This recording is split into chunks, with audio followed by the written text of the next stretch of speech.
पवित्र पवित्र अत्यंत थोर माझ्या सेनाधीश परमेश्वरा, तुझ्या नावाला मान महिमा आणि गौरव असो. प्रभू, आजचा सुंदरसा दिवस तू आमच्यासाठी आशीर्वादित केलास. आम्ही तुला धन्यवाद देतो, तुझे आभार मानतो. प्रभू, तुला उपकार स्तुती देतो. देवापा, आज वधस्तंभावरील 7 शब्द आमच्या जीवनासाठी प्रभू तू दिलेली एक महान शिकवण आहेस. आज ते ऐकत असताना प्रभू, आमचं अंतःकरण तू पुन्हा एकदा तयार करतो आणि ते समजून घेण्यासाठी तू आम्हाला सहाय्य आणि मदत कर. या शब्दावर बोलणाऱ्या प्रत्येकाला तू आशीर्वादित कर आणि तुझ्या पवित्र आत्म्याने चाल. मला देखील प्रभू परमेश्वरा सहाय्य आणि मदत करो. माझ्या ओठामुखाला स्पर्श कर आणि माझ्या वाणीचे द्वार तू सांभाळ. इथून पुढची संपूर्ण वेळ तुझ्या हाती देत आहे. धन्य तारक आमचा प्रभू येशू ख्रिस्त याच्या नावाने ही छोटीशी विनंती सादर केली म्हणून तू आहे. आमेन. वधस्तंभावरील येशूने उद्गारलेला पहिला शब्द. आता या शब्दाकडे वळण्यापूर्वी वधस्तंभ म्हणजे काय आधी आपण ते समजून घेऊ. वधस्तंभ सुरुवातीच्या काळामध्ये, त्या काळामध्ये 2024 वर्षापूर्वीच्या काळामध्ये रोमी सरकार अट्टल गुन्हेगाराला, ज्याने अतिशय दुष्कृत्य केलेली आहे, जो पापी आहे, अपराधी आहे, अशा व्यक्तीला मरण येऊस्तवर यातना देणं, त्याच्या शरीराच्या चिंध्या करून टाकणं, त्याचं रक्त त्या भूमीवर सांडणं आणि अतिशय अमानवीय, अमानुष असं त्या वधस्तंभावर खेळणं ही शिक्षा होती. ज्याला मरणाचा त्रास होऊ नये त्याला शिरच्छेद केला जात असे 1 मिनिटात. परंतु ज्याने त्या यातना ज्या नरकात होणार आहेत त्या यातनेचा एक डेमो प्रभू येशू ख्रिस्ताने त्या वधस्तंभावर तुम्हाला आणि मला दिलेला, की आपलं जे जीवन आहे ते संपल्यानंतर जो अधलोक, जो नरक आपण बघतो तो कसा असेल, आपल्या शरीराच्या कशा चिंध्या केल्या जातील, असा हा वधस्तंभ. वधस्तंभावर ख्रिस्त शापित असं झाला. जुन्या करारामध्ये असं म्हटलेलं आहे की जो झाडावर टांगलेला तो शापित, जो झाडावर टांगलेला तो शापित. आणि कलस्से 3:13 नवीन करारामध्ये म्हटलेलं आहे, आपल्याबद्दल ख्रिस्त शाप झाला आणि त्याने आपल्याला नियमशास्त्राच्या शापापासून खंडणी भरून सोडवले. जो कोणी झाडावर टांगलेला आहे तो शापित आहे. आदाम आणि हवा पापाच्या साम्राज्यात पडले आणि पापाचा या जगामध्ये प्रवेश झाला. त्यानंतर पाप वाढत गेलं. देवाचा राग अनावर होत गेला. राग परमेश्वराचा, राग पुन्हा राग आणि शेवटी काय झालं? क्रोध. आणि जेव्हा परमेश्वराचा क्रोध माणसावर येऊ शकतो तेव्हा काय होणार हे प्रभू येशू ख्रिस्ताने या वधस्तंभावर तुम्हाला आणि मला दाखवलेलं आहे, की परमेश्वराचा क्रोध कसा असणार आहे. हा क्रोध येणार होता मानवावर, या नरक यातना येणार होत्या मानवावर, शरीराची लाही चिंध्या होणार होत्या कोणाच्या? मानवाच्या. परंतु देवाने काय केली? कृपा प्रकट केली आणि प्रभू येशू ख्रिस्त त्याचा पुत्र या जगात आला. योहान 3:16. देवाने जगावर एवढी प्रीती केली की त्याने आपला एकुलता एक पुत्र दिला, अशासाठी की जो कोणी त्याच्यावर विश्वास ठेवतो त्याचा नाश होऊ नये, तर त्याला सार्वकालिक जीवन प्राप्त व्हावे. आणि आपल्याला सार्वकालिक जीवन प्राप्त व्हावे म्हणून आपले शाप, आपले पाप त्या प्रभू येशू ख्रिस्ताने त्या वधस्तंभावर टांगले आणि आपल्याला जीवन दिले. तो आहे वधस्तंभ. पापाचं वेतन मरण आहे. आपण पापी झालो आणि ते वेतन कोणी भोगलं? प्रभू येशू ख्रिस्ताने. हा जो वधस्तंभ आहे प्रियांनो, ते परमेश्वराच्या न्यायाचं राजसन आणि कृपेचं सिंहासन आहे. शब्द नीट ऐका. हा जो वधस्तंभ आहे तो परमेश्वराच्या न्यायाचं राजसन आणि कृपेचं, दयेचं सिंहासन आहे. न्याय केला, पापाला मरण दिलं. दया केली, प्रभू येशू ख्रिस्त दिला. किती कृपा त्याने आम्हावर केली. आणि म्हणून संत पौल म्हणतो की आज माझ्या काही ख्रिस्त वधस्तंभावर खिळलेला नाहीये. आज माझ्यामधले सर्व शाप, माझे सर्व देह विकार, माझ्या सर्व यातना, माझ्या सर्व मोह, हे जगिक संसारिक सर्व चिंता आज या वधस्तंभावर खिळलेला आहे. आणि तो वधस्तंभावरचा ख्रिस्त माझ्यात आहे. तो वधस्तंभावरचा ख्रिस्त आज माझ्यात जिवंत आहे. आता हा वधस्तंभावरील ख्रिस्त तुमच्यात आणि माझ्यात जिवंत आहे का? आज आपण आपले शाप, आपले विकार, आपल्या वासना त्या वधस्तंभावर खिळलेल्या आहेत का? पुन्हा एकदा या 7 शब्दांवर आपण पाहणार आहोत. आज आपलं आत्मपरीक्षण करायचे. जसा जसा एक एक शब्द बोलला जाईल, आत्मपरीक्षण करा. मी कुठे आहे? माझ्यात ख्रिस्त आहे? माझे विकार, माझे मोह, माझे वासना, माझं हे जगिक जीवन त्या क्रूसावरती टांगलेलं आहेत का? आणि त्यावेळेस ती शिकवण देत असताना शेवटची संधी सुद्धा परमेश्वराने सोडलेली नाही. आपण आपल्या मरणाच्या समयी आपल्याच ह्याच्यात असतो की काय होणार.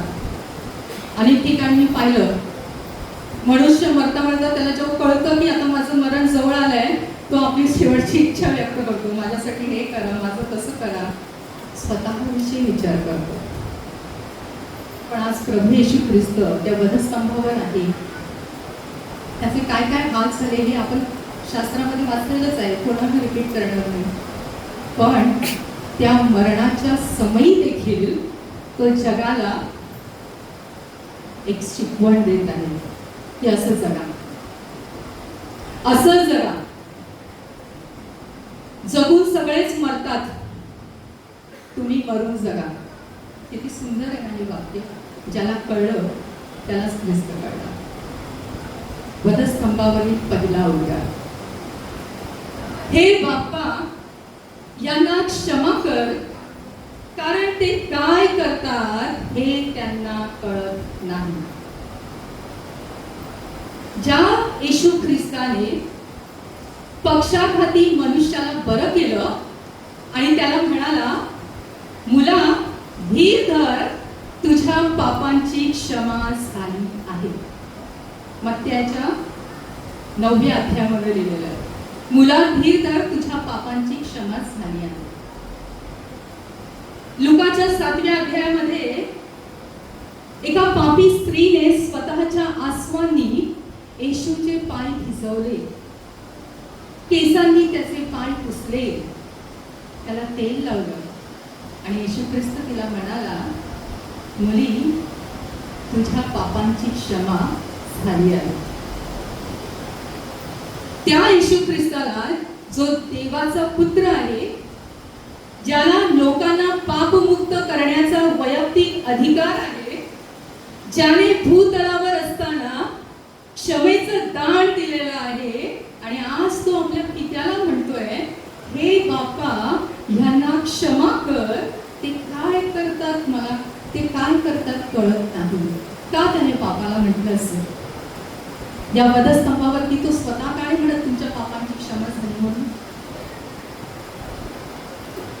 तो बापाला म्हणतोय ना, पित्याला आळवणी करतोय, पित्याला प्रार्थना करतोय, हे बापा यांना क्षमा कर.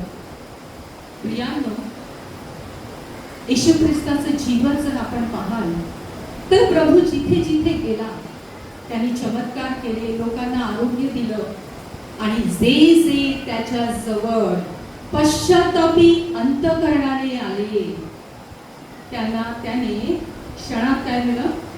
पाप क्षमेपासून सुटका. तत्काळ. पक्षाघाती मनुष्य त्याने स्वतःच्या चुका कबूल केल्या, त्याला पाप क्षमा मिळाली. ती तेल लावणारी स्त्री, तिने पश्चाताप केला, येशूच्या चरणाजवळ आली आणि तिला देखील पाप क्षमा मिळाली. पण आज असे काही लोक त्यावेळेस उपस्थित होते ज्यांना प्रभू येशू ख्रिस्त देव आहे, देवाचा पुत्र आहे हेच कळलं नव्हतं. लुकाच्या शुभवर्तमानामध्ये 23व्या अध्यायामध्ये 27 वचनापासून 42 वचनापर्यंत वाचा तुम्ही. येशू ख्रिस्ताला चौकशीसाठी 3दा नेण्यात आले. पिलाताच्या समोर तो आला. पिलाताने त्याची चौकशी केली आणि त्याला त्याच्यात काही दोषच नाही सापडला. पिलात म्हणाला, मला हा त्यामध्ये काही दोष सापडत नाही. आणि त्याने येशू ख्रिस्ताला हेरोदाकडे पाठवलं. हेरोदाने त्याची चौकशी केली. हेरोदालाही त्यामध्ये काही दोष सापडला नाही आणि हेरोदाने पुन्हा त्याला पिलाताकडे पाठवलं. आता पिलात लोक समुदायाला म्हणतोय की मला ह्याच्यात काही दोष सापडत नाही, हेरोदाला त्याच्यात काही दोष सापडत नाही, मी ह्याला फटके मारून सोडून देतो.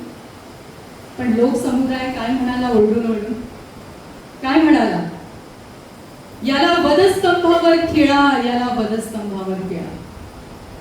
अट्टल गुन्हेगाराला दिली जाणारी शिक्षा एका निर्दोष व्यक्तीला द्या, असा लोक समुदाय ओरडत होता. कारण हा देवाचा पुत्र आहे, हा आमचा आध्यात्मिक राजा आहे, हेच त्यांना माहित नव्हतं. त्या ज्ञानामध्ये होते, जगीत जीवनामध्ये त्यांचं लक्ष होतं, समोर जे पाहत होते त्यावर ते विश्वास ठेवत होते. आणि म्हणून प्रभू येशू ख्रिस्त म्हणतो, ह्यांना काही समजत नाही. दुसरं म्हणजे रोमी शिपाई. येशू ख्रिस्ताला वधस्तंभावर खिळण्यासाठी जी शिक्षा दिली होती, त्या वधस्तंभावरचा प्रवास, त्या वधस्तंभापर्यंत नेण्यापर्यंतचा येशूचा प्रवास आपण वाचलाय.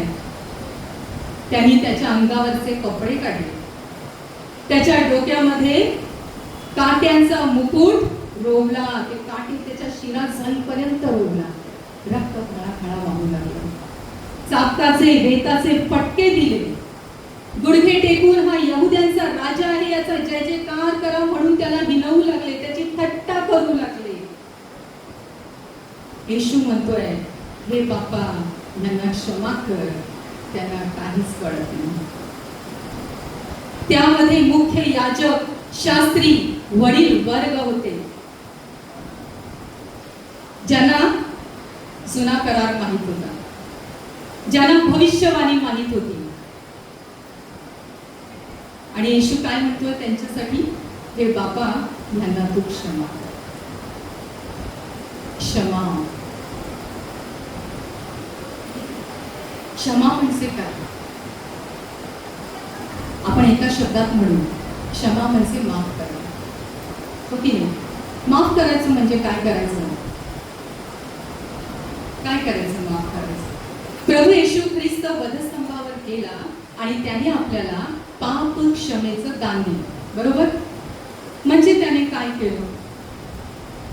पाप पापाचं वेतन जे मरण होतं ते त्याने आपल्यापासून दूर केलं. म्हणजे जी शिक्षा होती त्या शिक्षेपासून त्याने आपल्याला मुक्ती दिली आणि ती दिलेली मुक्ती म्हणजे आपलं काय आहे? क्षमा. आपल्याला मिळालेलं क्षमेचं दान, त्याला म्हटलेलं आहे क्षमा. आपल्या पवित्र शास्त्रामध्ये खूप सुंदर भरपूर उदाहरणं आहेत पाप क्षमेची. पण नुसतं प्रभू येशू ख्रिस्ताने आपल्याला हे क्षमेचं दान दिलंय आणि म्हणून आपण सर्व पापांपासून मुक्त झालो असा त्याचा अर्थ होतो का? असा त्याचा अर्थ असता तर मग आज या पवित्र शास्त्राची गरजच उरली नसती. या नव्या करारामध्ये जी अभिवचनं दिलेली आहेत, या नव्या करारामध्ये जे सांगितलेलं आहे त्याची गरजच नसती. हो की नाही? पाप क्षमेचं दान आपल्या पदरात घेण्यासाठी दोन महत्वाच्या गोष्टी आपल्याला करायच्या. सगळ्यात पहिली गोष्ट म्हणजे पश्चाताप आणि दुसरी गोष्ट म्हणजे दयेबद्दल दया. पश्चाताप हे आपण नंतर पाहणार आहोत. आता आपण पाहणार आहोत दयेबद्दल दया म्हणजे काय. मत्थ्याच्या 18व्या अध्यायामध्ये येशू ख्रिस्ताने पेत्राला एक दाखला दिला. एक राजा होता, तो काही कामानिमित्त बाहेर गेला होता.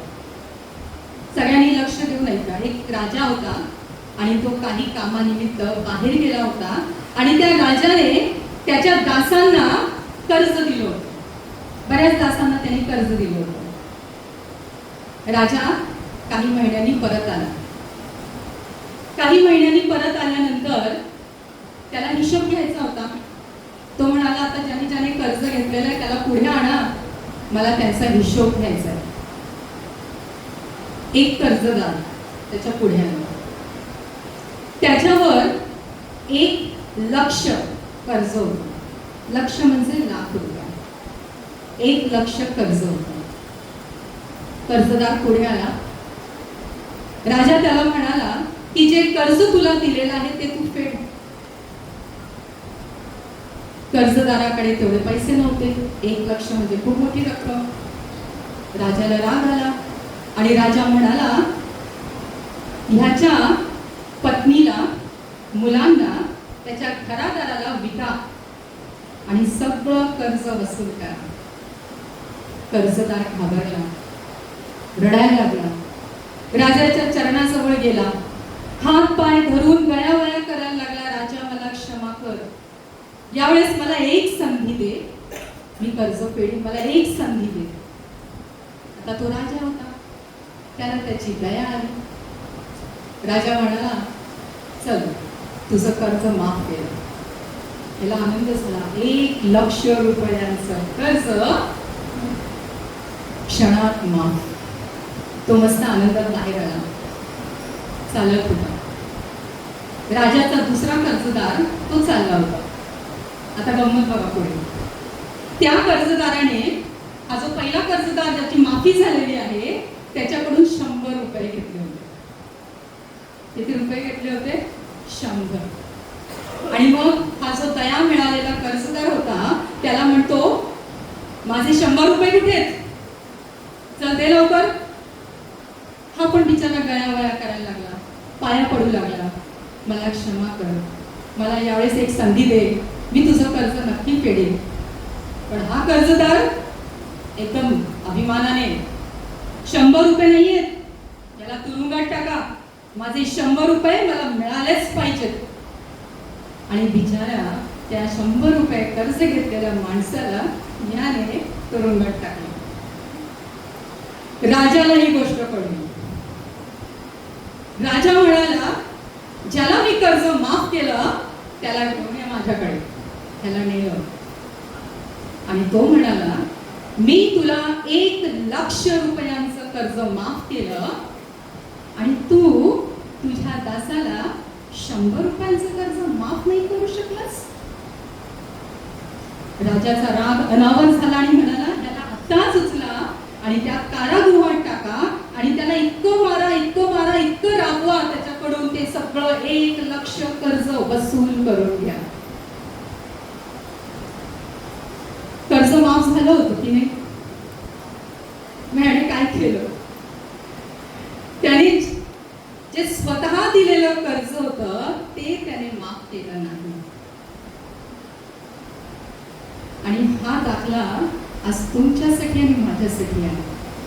हा राजा म्हणजे प्रभू येशू ख्रिस्त, ज्याने वधस्तंभावर स्वतःचं प्राण दिलं, रक्त सांडलं आणि आपल्याला क्षमा दिली. म्हणजे आपलं जे पातक होतं ते त्याने माफ केलं, म्हणजे आपल्याला दया मिळाली. आता आपण इतरांशी बोलताना, हे जगिक जीवन जगताना आपले भाऊ बहीण, आपली मंडळी, आपले आसपासचे लोक यांच्याविषयी कुरकुर करतो, कधी वादविवाद करतो, कधी थंडा चालू असतो आपल्या, हो की नाही? मग आपण कधी कधी रागाच्या भरात बोलणं सोडून देतो. योग्य आहे का? परमेश्वराने एवढं मोठं कर्ज जर आपल्याला माफ केलेलं आहे क्षमा देऊन, तर आपण क्षमा का नाही करतो? आपण त्या छोट्या दासासारखं गयावयाला तो जो आपल्या समोर येतो, आपण त्याला का नाही क्षमा करू शकत? जो क्षमा करू शकत नाही तो परमेश्वराच्या दयेला पात्र नाही. लक्षात घ्या, जो क्षमा करत नाही परमेश्वराच्या दयेला पात्र नाही. मत्ते 18:35 मध्ये म्हटलेलं आहे, म्हणून जर तुम्ही प्रत्येक जण आपापल्या बंधूला त्याच्या अपराधांची मनापासून क्षमा करणार नाही, तर माझा स्वर्गातील पिताही त्याचप्रमाणे तुमचे करेल. क्षमा करायला खूप कठीण असते, बरोबर आहे? आपण कारण मलाही माझाही धावता भाऊ आहे, खूप चुकतो. बहिणीला म्हणते मी सारखी आता क्षमा कर. किती वेळा क्षमा करायची? एकदा क्षमा केली की पुन्हा चुकतो, दुसऱ्यांदा क्षमा केली की पुन्हा चुकतो, तिसऱ्यांदा क्षमा केली की पुन्हा चुकतो. किती वेळा क्षमा करायची?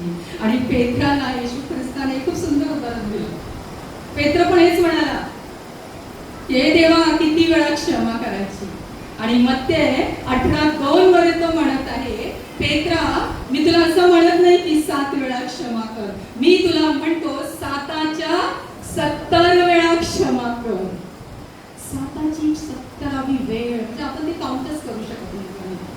म्हणजे जेव्हा जेव्हा तुला कोणाचा राग आला ना, तुला मी क्षमा केली प्रभू, माझ्या मनातून ते काढून टाक. कोणी आपल्याला दुष्ट बोलतंय ना, प्रभू क्षमा केली, आता हे सगळं तू बघ. क्षमेचं हे जे दान आहे हे खूप, त्याच्यासाठी सहनशीलता पाहिजे, त्याच्यासाठी खूप खूप खूप संयम पाहिजे, आणि त्याच्यासाठी आपल्या मनामध्ये प्रीती दयेचा झरा पाहिजे. प्रीतीचा आणि दयेचा झरा पाहिजे. बघा, या क्षमेमध्ये बऱ्याच गोष्टी दडलेल्या आहेत. क्षमा हे प्रीतीची अभिव्यक्ती आहे. अभिव्यक्ती म्हणजे काय माहिती? की आपल्या मनामध्ये जर की प्रीती असेल ना, आपल्या मनामध्ये आपल्या शेजाऱ्यांपाजारांविषयी आपल्याला वचन देवाने आज्ञा दिली ना, जशी स्वतःवर तशी आपल्या शेजाऱ्यावर प्रीती कर. आणि आपण नेहमीच म्हणतो की माझा देव प्रीती आहे, ख्रिस्त प्रीती आहे, प्रीती प्रीती प्रीती प्रीती. ती प्रीती तुमच्या कृतीतून बाहेर आली पाहिजे, आणि ती बाहेर येण्याची पहिली कृती म्हणजे काय? क्षमा करणं. जर तुम्ही क्षमाच करणार नाही तर प्रीती काय आहे? शून्य. मग ख्रिस्त गाजवू नका. क्षमेचं हे दान त्या प्रीतीतून तुम्हाला मिळणार आहे. तुमची प्रीती त्याच्यातून प्रकट होणार आहे. आणि येशू ख्रिस्ताने जगावर एवढी प्रीती केलेली आहे की त्यांनी प्रत्येकाला ते क्षमेचं दान दिलेलं आहे. दुसरं, क्षमा म्हणजे तुमच्या अंतःकरणात असलेल्या दयेचं दर्शक आहे. मत्तेच्या 7व्या अध्यायामध्ये 12व्या अध्यायामध्ये 7व्या वचनात प्रभू येशू ख्रिस्त म्हणतो, मला यज्ञ नको, मला दया पाहिजे. दया म्हणजे काय? आपल्याला वाटतं की चला कोणीतरी भुकेला आहे त्याला अन्न दिलं म्हणजे दया झाली, कोणी तहानलेला आहे त्याला पिण्यासाठी पाणी दिलं म्हणजे दया झाली, कोणी निर्वस्त्र आहे त्याला आपल्या घरातलं एक कापड नेऊन दिलं म्हणजे दया झाली. नाही हो. दया म्हणजे आपल्या समोर येणारी प्रत्येक व्यक्ती, जसं आपण आपल्या लेकरांवर प्रेम करतो ना, त्यांना प्रत्येक वेळेस आपण दया करतो, त्यांच्या प्रत्येक चुकांची माफी करतो. का? कारण ती प्रीती आपल्या हृदयात आहे त्यांच्यासाठी. आणि प्रभू येशू ख्रिस्त म्हणतो, वधस्तंभावर जाऊन मी जी प्रीती जगाला दाखवली ना, ती प्रीती तुम्ही दाखवा जगाला. प्रीती जगाला दाखवा. आणि तेच क्षमेचं सगळ्यात महत्त्वाचं शिकवण परमेश्वराने आपल्याला दिली आहे. क्षमा म्हणजे आपल्या हृदयात असलेल्या प्रीतीचा झरा. क्षमा म्हणजे आपल्या हृदयात पाझरणारा दयेचा झरा. आणि ह्या दोन गोष्टी जर तुमच्या जीवनात असतील तर खऱ्या अर्थाने तुम्ही स्वतःच्या सर्व विकारांना वधस्तंभावर टांगलेला आहे आणि प्रभू येशू ख्रिस्त तुमच्यामध्ये आहे. देवाला धन्यवाद देऊया या क्षमेच्या दानासाठी, की जो ह्या दोन गोष्टी करेल, जो क्षमा दाखवेल त्याला हे पाप क्षमेचं दान प्रभू त्याच्या पदरामध्ये टाकणार आहे. तर ही झाली पहिली गोष्ट. ओके. आता दुसरी जी मी सांगितलं होतं ते म्हणजे पश्चाताप. बरोबर आहे. आता या पश्चाताप याचं जे उदाहरण आहे ना, एक ज्वलंत उदाहरण, जिवंत उदाहरण या क्रूस खांबावर दिलं हो देवानं. आताच जो दुसरं शब्द वाचलं ना त्याच्याकडे आपण वळणार आहोत. आणि जे दुसरं पाप क्षमा जी आपल्या जीवनातून कायमची गेली पाहिजे, म्हणजे आपल्याला पाप क्षमा मिळाली पाहिजे आणि पाप जीवनातून काय गेलं पाहिजे. पाप क्षमेचं जे दान ते आपल्या पदरात पडलं पाहिजे, त्याची पहिली कृती म्हणजे क्षमा करणे आणि दुसरी कृती म्हणजे पश्चाताप करणे. आणि इथे लुकाचा 23वा अध्याय आणि 43 वचनामध्ये म्हटलेलं आहे, येशू त्याला म्हणाला, मी तुला खचित सांगतो, तू आज माझ्या बरोबर सुखलोकात असशील. हे पश्चातापाचे उद्गार, येशू ख्रिस्ताचे नाही. आता येशू ख्रिस्त वधस्तंभावर मध्यभागी खेळलेला आहे. त्याच्या डावीकडे दुसरा अपराधी आहे, उजवीकडे दुसरा अपराधी आहे. बरोबर. कधी कधी मनामध्ये विचार येतो की असं काय झालं असेल की येशू ख्रिस्तच बरोबर मधोमध आहे, दोन्ही अपराधी हे उजवीकडे का नाही किंवा दोन्ही अपराधी डावीकडे का नाही, हो की नाही. पण हे जे सर्व जे चालू आहे या सर्वांचा दिग्दर्शक यांचा डायरेक्टर कोण आहे? परमेश्वर. ही त्याची योजना आहे आणि त्याच्या योजनेनुसार आज प्रभू येशू ख्रिस्त त्या दोन चोरांच्या मध्ये क्रूसावर टांगलेला आहे. यशया याचा 53वा अध्याय आत्ताच वाचला आणि त्याचं 12वं वचन आहे, त्याने आपणास अपराधांमध्ये गणले. दोन अपराध्यांमध्ये त्याने स्वतःला गणलेले आहे. आणि दुसरं मार्काचं पुस्तक याचा 15वा अध्याय आणि 28व्या वचनामध्ये म्हटलंय, आणि अपराधात तो गणलेला होता, हा शास्त्रलेख पूर्ण झाला. हा शास्त्रलेख पूर्ण झाला. म्हणजे ही प्रभूची योजना होती. आता ही प्रभूची योजना, परमेश्वराची योजना का होती? लुकाच्या पुस्तकामध्ये 23वा अध्याय आणि 39 पासून काही वचने मी वाचते. वधस्तंभावर खेळलेल्या त्या अपराध्या एकाने त्याची निंदा करून म्हटले, तू ख्रिस्त आहेस ना, तर स्वतःला आणि आम्हालाही वाचव. पहिला अपराधी काय म्हणाला? तू ख्रिस्त आहेस ना, तर तू स्वतःला वाचव आणि आम्हालाही वाचव. परंतु दुसऱ्याने त्याचा निषेध करून म्हटले, तुलाही तीच शिक्षा झाली असता तू देवाला सुद्धा भीत नाहीस काय? तुलाही तीच शिक्षा झाली असता तू देवालाही भीत नाहीस काय? आपली शिक्षा तर यथा न्याय आहे, कारण आपण आपल्या कृत्यांचे योग्य फळ भोगत आहोत, परंतु ह्याने काही अयोग्य केले नाही. मग तो म्हणाला, अहो येशू, आपण आपल्या राजाधिकाराने याल तेव्हा माझी आठवण करा.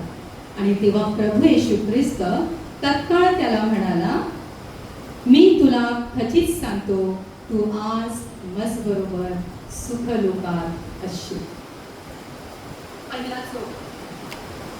पहिला चोर आणि दुसरा चोर यांच्यातलं जर बघतो मी, आपण ऐकलं ना संभाषण, तर कुठेतरी आपल्याला असं जाणवतं की ज्या वेळेस प्रभू येशू ख्रिस्ताची चौकशी होत होती किंवा ज्या वेळेस त्याला अपराधासारखं त्या वधस्तंभापर्यंत आणलं जात होतं, तेव्हा हे दोन चोर तेथे उपस्थित होते. हे दोन चोर तेथे उपस्थित होते कारण त्यांनी सगळं पाहिलं होतं, त्यांनी सगळं ऐकलं होतं. हा दुसरा चोर काय म्हणतोय? तो निर्दोष आहे, अपराधी आहे, त्याला झालेली शिक्षा ही त्याच्यासाठी नाहीये, पण आपल्याला झालेली शिक्षा ती आपल्यासाठीच आहे, कारण आपण अपराधी आहोत, गुन्हेगार आहोत, आणि म्हणून ती शिक्षा आपल्याला झालेली आहे. हे त्यांना कसं कळलं असेल? कारण पिलात 3दा म्हणाला की हा निर्दोष आहे, याच्या ठाई मला दोष दिसत नाही. कदाचित त्या संपूर्ण समूहामध्ये हे देखील उभे असतील, यांनाही शिक्षा झाली होती, यांचीही सुनावणी असेल, यांनाही चौकशीसाठी आणलं असेल, त्यांनी ते ऐकलं. त्यावेळेची जर परिस्थिती तुम्ही पाहाल तर सगळेजण येशू ख्रिस्ताच्या विरोधात होते.